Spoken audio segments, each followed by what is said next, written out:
એ મારા યુટ્યુબના વાલા ભાઈઓ, બહેનો, સ્વજનો, મિત્રો, વડીલો, સવારને જય શ્રી કૃષ્ણ.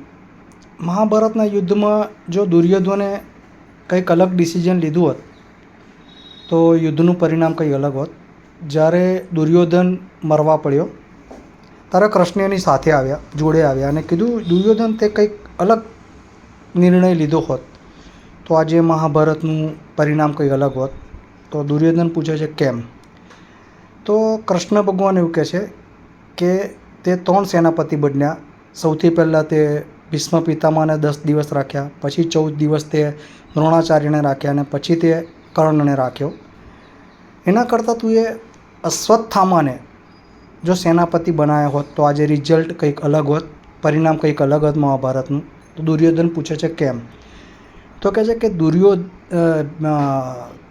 અશ્વત્થામા એક એવો યોદ્ધા હતો, પહેલો તો ચિરંજીવી હતો. એને એકલા દ્રોણાચાર્ય જોડે યુદ્ધની કળા નથી શીખી, ભીષ્મ પિતામહ, વેદવ્યાસ, કૃપાચાર્ય, પરશુરામ બધા જોડે એને યુદ્ધની કળા શીખી હતી. અને યુદ્ધની કળામાં બહુ મહારીત માણસ હતો એ.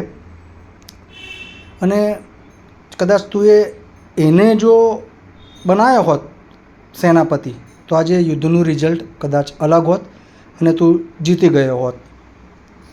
દુર્યોધનને કીધું કે ભગવાન, જ્યારે યુદ્ધ થતું હોય અને જ્યારે આપણે ખોટા માર્ગે ચાલી રહ્યા હોય ત્યારે આપણે ખોટા ડિસિઝન લેતા હોઈએ છીએ, એટલે મારાથી આ ખોટું ડિસિઝન લેવાઈ ગયું. દુર્યોધનને બહુ પશ્ચાતાપ થાય છે આ વસ્તુનો, એ માફી પણ માગે છે. પણ યુદ્ધનું પૂર્ણ વિરામ થઈ ગયું હોય છે અને પાંડવો યુદ્ધ જીતી ગયા હોય છે અને બધું પતી ગયું હોય છે. ત્યાં દુર્યોધન એનો દેહ છોડી દે છે. કૃષ્ણ ભગવાનને જે કહેવાનું હતું એ કહી દે છે. બસ અહીંયા મારી મહાભારતની ટચુકડી વાર્તાનો અંત લાવું છું. પ્લીઝ મારા વિડીયોને સબસ્ક્રાઈબ કરો પ્રભુ, લાઈક કરો, શેર કરો. જય શ્રી કૃષ્ણ.